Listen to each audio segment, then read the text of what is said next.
আসসালামু আলাইকুম। আপনারা সবাই কেমন আছেন? আলহামদুলিল্লাহ আমরা ভালো আছি।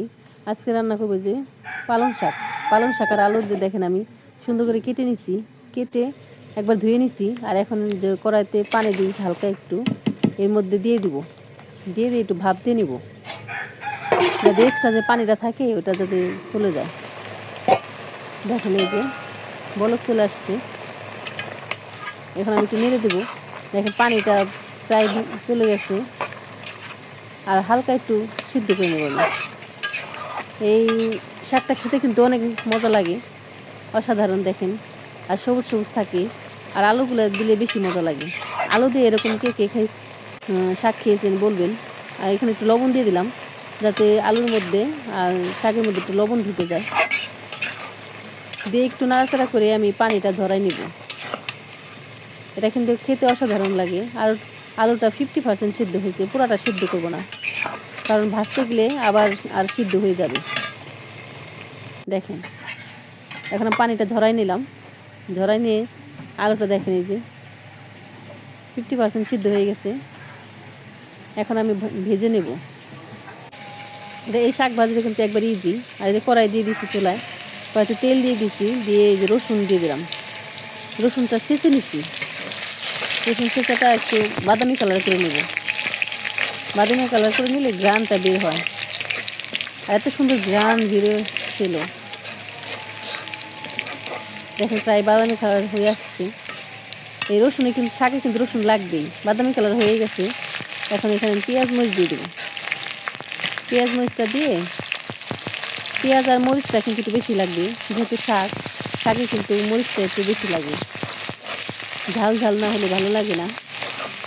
পেঁয়াজ মরিচটা একটু ভালো মতো একটু ভেজে নেব। এটা কিন্তু পুরোপুরি ভাজতে হবে না, হালকা ভাজলেই হবে পেঁয়াজ মরিচটা, কারণ শাকের সাথে আর একটু হবে। আর এই শাকটা খেতে কিন্তু অসাধারণ ছিল।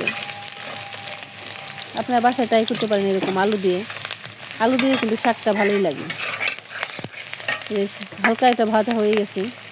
এখন এখানে আমি শাকটা দিয়ে দেবো, পানি ঝরাই নিচে শাকটা দিয়ে দেবো। শাকটা দিয়ে আমি ভালো মতো নাড়াচাড়া করে নেব। আর এই শাকটা কিন্তু অসাধারণ ছিল। আর সামান্য একটু লবণ দিয়ে দিলাম, লবণ বেশি দিব না, যেহেতু লবণ শাকে আগে দেওয়া আছে। সামান্য একটু দিয়ে দিচ্ছি, পরে লাগলে বেশি দিব। লবণ বেশি হলে কিন্তু খেতে ভালো লাগে না। আর এই দেখেন আমি এখানে ভালো মতো ভেজে নেব সুন্দর করে। এই শাকটা কিন্তু অসাধারণ খেতে। আর শীতের সিজনে শাকটা কিন্তু ভালোই লাগে, বিশেষ করে পালং শাকটা।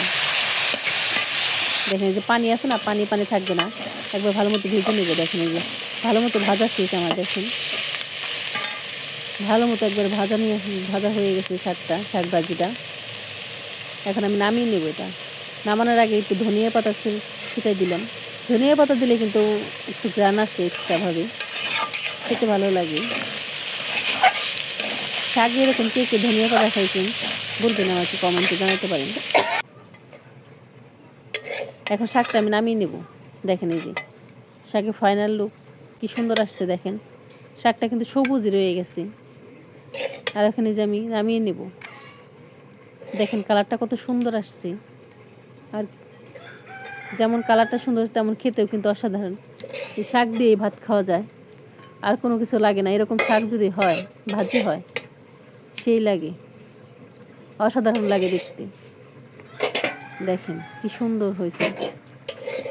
আর গরম গরম শাক আর শাক ভাজি দিয়ে গরম ভাত দিয়ে সেই অসাধারণ। দেখেন পুরোটা আমার করা শেষ, একবার ফাইনাল লুক দেখেন। আর আমাদের ভিডিওটি ভালো লাগলে লাইক এবং শেয়ার করে দিবেন।